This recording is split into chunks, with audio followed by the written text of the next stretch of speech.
I really find it so astounding and so not just infuriating, but so repressive.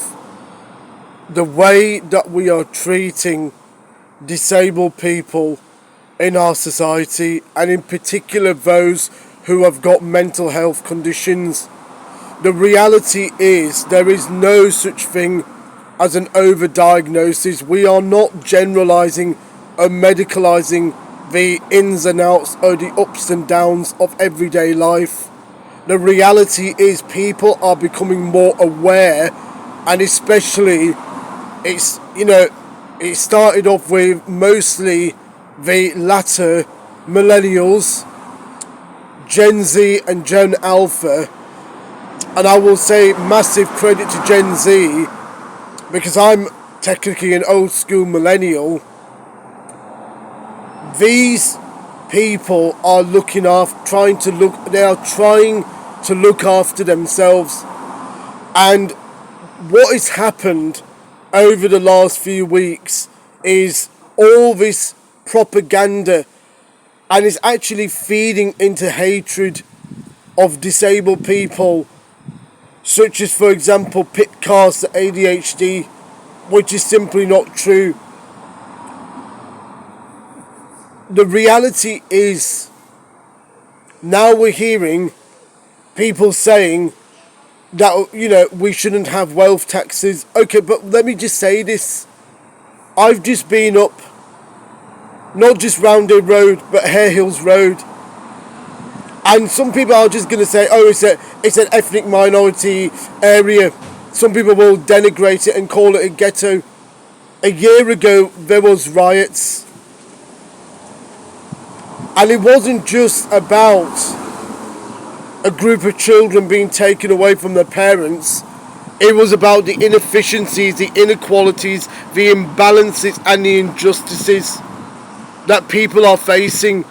When I look at what is going on, many of our high streets are just becoming, the joke that you see on social media is Greg's vape and wine shop, takeaway, Betfred, and then obviously, a dodgy barber shop and a dodgy candy shop. This country is on its knees. This country is dying. And we cannot go on like this anymore. We cannot, at all levels, cut disability benefits. Because what we're doing to people is we're making them more ill by even talking about taking it away.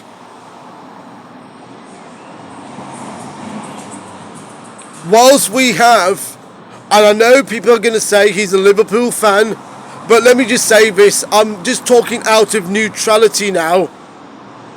Manchester United, since Sir Alex Ferguson left, has been declining.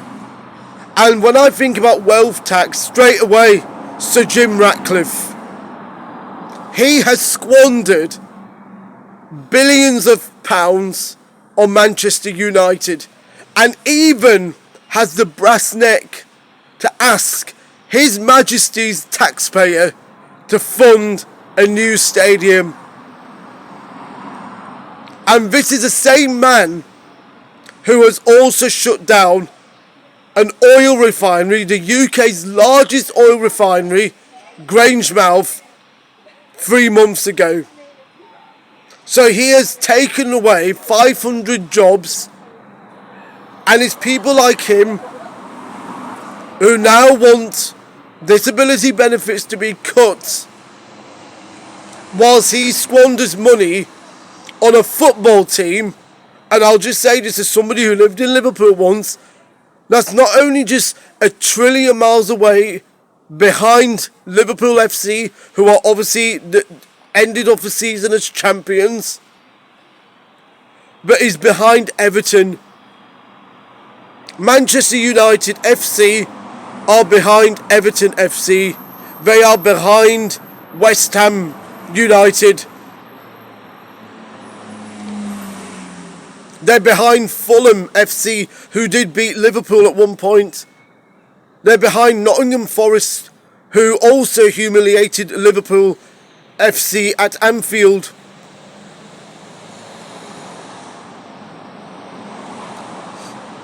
So he's squandering money on a football team that's more likely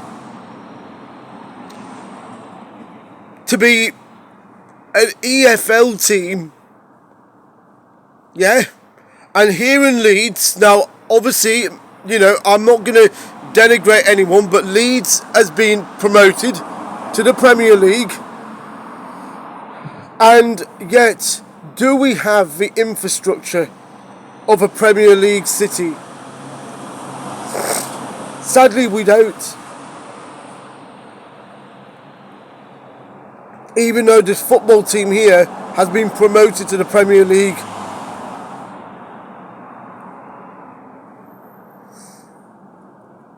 The problem is we need to have a wealth tax going forwards. I went yesterday to Alwoodley, and I'm now here on the Hare Hills, Chapel Allerton, Chapeltown border, the triangle where the three boroughs meet, near a food bank which is about to shut down because of the summer holidays. Their volunteers can only run during school term times and cook meals for those who are on disability benefits. And it's so easy for the ableist people to say, why don't you learn to cook? Well, some people's brains function in different ways. Some people cannot simply cook a meal from scratch because maybe they find it too stressful, they get anxious, they get lonely, they get isolated, they get depressed. Some people can't cook because maybe they've done it for a living and it took a toll on their life.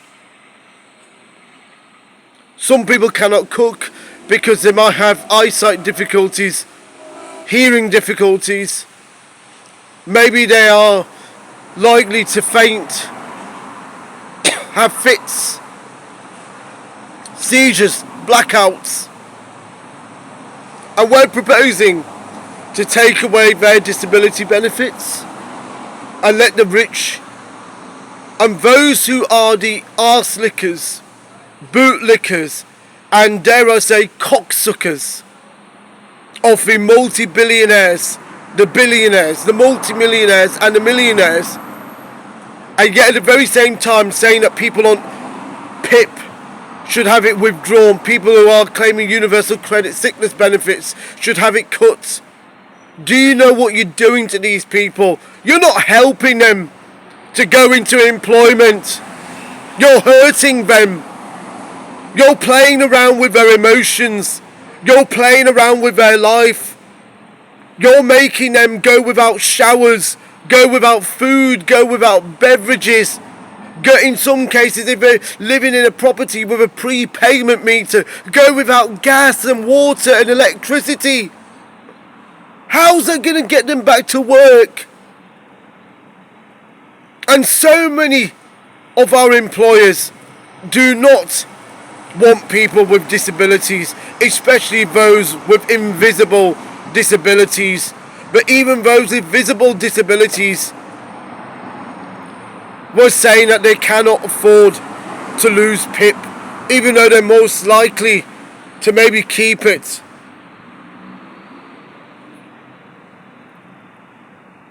There aren't enough jobs out there for even people who have got university degrees. And also, before I end off the PIP cars and PIP cars to ADHD, it's not just the ADHD, it's the impact of the ADHD, the fact that they've got issues with maturity, behaviour, emotions, the fact that if they're on a bus, if it's a double-decker bus, what happens if they get stressed out and they decide to start shouting, screaming, swearing, banging on the windows, or maybe even activate the emergency glass. And then the bus driver turns around and say that was unnecessarily activated. But in their perception, it was. On a hot day like this, on a warm day like this, somebody with ADHD might not be able to sit on a crowded bus. And if it's like an electric single decker, which is the ones that we have here in Leeds, they might not be able to withstand the whole journey. They might have problems with their bladder, meaning that their urination and excretion. Again, who wants to have a bus that ends up getting desecrated in feces or covered, the floors covered in urine? Just think about what you're saying.